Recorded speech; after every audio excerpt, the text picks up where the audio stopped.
በሚስጥር ኢትዮጵያ የገቡት አደገኛ ሚሳኤሎች ዓለም ለጉልበተኞች ታደላለች። ጉልበት ካለ ያለምን ሕግ በቡጢ ነርተህ ከሕግ በላይ መሆን ትችላለህ። ይህ ያልተጻፈ የዓለም ሕግ ነው። የሰሞነኛው የትራምፕ ቬንዙዌላ ድርጊትም የሚያረጋግጥልን ይህንኑ ጥሬ ሐቅ ነው። የኢትዮጵያ ሐቅ የሆነው የአሰብ ወደብ በግዴታም ሆነ በውዴታም በባሌም ሆነ በቦሌም መመለስ አለበት የሚሉ ወገኖች የኢትዮጵያ ጦር ራሱን ማዘጋጀት አለበት ይላሉ። ሰራዊቱም ራሱን እያዘጋጀ ነው። የማይደገም ዕድል በአከራይ መሳቀቅን የሚያስቀርና እንዲህ በአማረ መልኩ በፒያሳ 100% ተጠናቆ ስራ ባስጀመርነው የንግድ ማዕከላችን ላይ ሱቆችን ከፈለጉ በገዙለት ከነተከራዩ ይረከቡታል። ከ2.8 ሚሊዮን ብር አጠቃላይ ዋጋ ጀምሮ እንዲሁም ልስራበትም ቢሉ ወደ ገበያ የሚገቡበት ለዓመታት ከእሁድ እስከ እሁድ ደምቆ በስራ የለመደ የገበያ ማዕከላችንን ቀድመው የራሱ ያድርጉ። እንደዚሁም 90% የተጠናቀቁትን ቅንጡ አፓርትመንቶቻችንን በልዩ ቅናሽ መሸጥ ጀምረናል። ቀድመው ቦታ ይምረጡ። በ0911 23 3000 ወይም በ0905 33 44 66 በማንኛውም ሰዓት በመደወል ቀጠሮ ያስይዙ። እንደ እንዝርት የሚሾሩ ራሻ ሰራሽ ጀቶች ኢትዮጵያ እጅ ገብተዋል።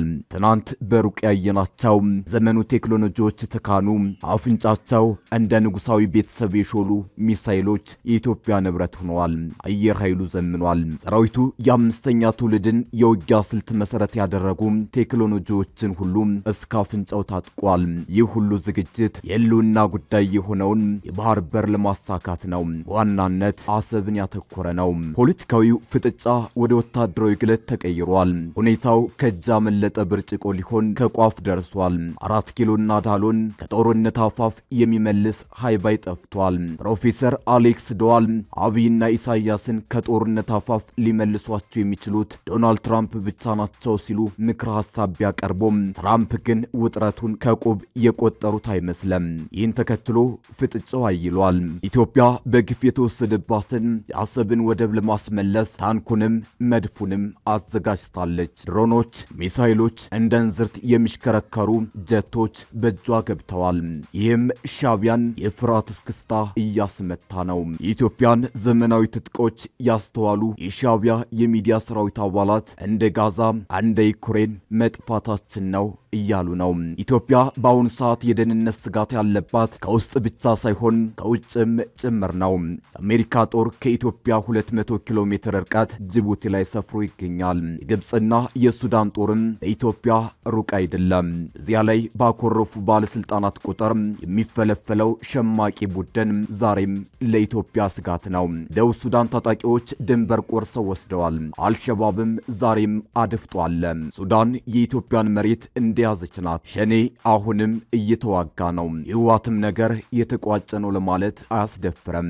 ኢትዮጵያ በጎረቤቶቿ ሁሌም እንደተከበረች ናት። የሚያከብሯት ስለሚፈሯት ብቻ ነው። የተዳከመች ሲመስላቸው የሚዳፍሯትም ለዚያ ነው። የኢትዮጵያ የአየር ክልል አሁንም አደጋ ውስጥ ነው። በህወሓት ምክንያት የኢትዮጵያ አየር ክልል በተደጋጋሚ ተደፍሯል። ከህወሓት ጋር ጦርነት እየተደረገ በነበረበት ሰዓት አሜሪካ ድሮኖች ከግብፅና ከሱዳን የሚነሱ የጦር አውሮፕላኖች የኢትዮጵያን አየር ክልል ሲጥሱ እንደነበር ይታወቃል። ይህ የሆነው ኢትዮጵያ ጠንካራ የአየር መከላከያ ስርዓት ስላልነበራት ነው። አሁን ኢትዮጵያ ይህን አቅም እንዳገኘች ወታደራዊ ትርኢት ላይ አረጋግጣለች። ከዓመት በፊት የአድዋ በዓልን በሚመለከት የተደረገ ወታደራዊ ትርኢት ላይ እጅግ ዘመናዊ የሆኑ የአየር መከላከያ ስርዓቶች ታይተዋል። እነዚህ ከዚህን ቀደም ያልታዩ አዳዲስ ሚሳኤሎች በቅርቡ የተገዙ እንደሆነ ይገምታል። እዚያን ጊዜ በኋላም አዳዲስ ሚሳኤሎችን ታጥቃለች። እዚህ ዝግጅት ግን ኢትዮጵያ በሚስጥር የታጠቀቻቸውን 2 ሚሳኤሎች በዝርዝር እንመልከታቸው። የመጀመሪያው HQ-6A ሲሆን ሁለተኛው ደግሞ ሃይሳር የተባለ ከምድር ወደ ሰማይ የሚወነጨፍ ቱርክ ሰራሽ ሚሳኤል ነው። ኢትዮጵያ ይህ ሁሉም ሆኖባት ዛሬም ሉዓላዊነቷን ለማስከበር ጠንክራ ለመገኘት እየሞከረች ነው። ኢትዮጵያ በእርግጥም ጠንካራ ሀገር ናት። የከበባት ሁሉ እንደ ፍላጎቱ እያረደና እየበለተ ሊውጣት አይችልም። ጉልበተኛ በጉልበቱ ክፉም በክፋቱ እየተነሳ የማይሰለቅጣት ኃያል ነች። ለውስጥም ለውጭም ጠላት የማትጨበጥ እቶን እሳት ናት። የማትታነቅና የማትጨመደድ ሰማይ ናት። ጀግንነትና ደግነት፣ ሰይፍና ሰላም አንድ ላይ የሚፈነጥቅባት በእርግጥም ኢትዮጵያ የሰማይ ላይ ጥቁር ከዋክብት፣ የነጻነት ፀሐይ፣ የ13 ወራት ብርሃን፣ የሺና ሺህ ዘመን የኩራት ሰገነት ናት። ራሷን ከጠላቶቿ ለመጠበቅ ዛሬም ክንዷ አልታጠፈም። በሴረኞቹ ሴራም ዛሬም ክንዷ አልዛለም። ደም የሚያፈሱላት ልጆች ዛሬም አሉ። እነዚህን ሁለት ሚሳኤሎች ያዘዘቻቸው ከአንድ ዓመት በፊት እንደነበር ነው መረጃዎች የሚያመላክቱት። አሁን ላይ በእጇ እንደገቡ ተረጋግጠዋል።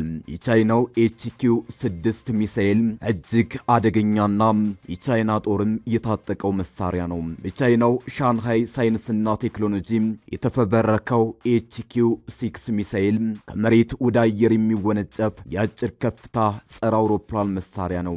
አየር ክልልን ጥሶ የሚገባ ማንኛውንም በራሪ ነገር ክንፉን ሰባብሮ ያወርዳል። HQ-6 ጸረ አውሮፕላን አየር መቃወሚያ ስርዓት 4 የተለያዩ ግን አንድ አይነት ተግባር የሚፈጽሙ አካሎችን ያካተተ ነው። 1 አሳሽና 3 የማስወንጨፊያ መቆጣጠሪያ የያዘ ራዳር፣ 1 ኃይል አቅራቢ ተሽከርካሪና 6 የሮኬት ማስወንጨፊያ ተሽከርካሪ አለው። አንዱ የማስወንጨፊያ ተሽከርካሪ 2 ተተኳሽ ሚሳኤሎችን መሸከም እንዲችል ተደርጎ የተሰራ ነው። በሰከንድ ከ150 ሜትር በላይ የሚወነጨፍ ሲሆን በሰዓት 1000 ኪሎ ሜትር በሚደርስ ከፍታ ፍጥነት ይምዘገዘጋል። ከመሬት ወለል በላይ እስከ 12 ኪሎ ሜትር ማለትም 39500 ጫማ የሚበር ማንኛውንም አይነት የአየር ላይ ተሽከርካሪ የማውደም አቅም ያለው ሲሆን ለተለያዩ ሀገራት ጥቅም ላይ እየዋለ ይገኛል። ኢትዮጵያም ይህን ሚሳኤል የአየር ክልሏን ለመጠበቅ ተክለዋለች። ኢትዮጵያ እንዲህ አይነት ሚሳኤሎችን በምዕራብ አቅጣጫ ነው የምትተክለው። ኢትዮጵያ የውጭ ወራሪ ኃይል ስጋት አለባት ተብሎ የሚታሰበው በምዕራብ አቅጣጫ ነው።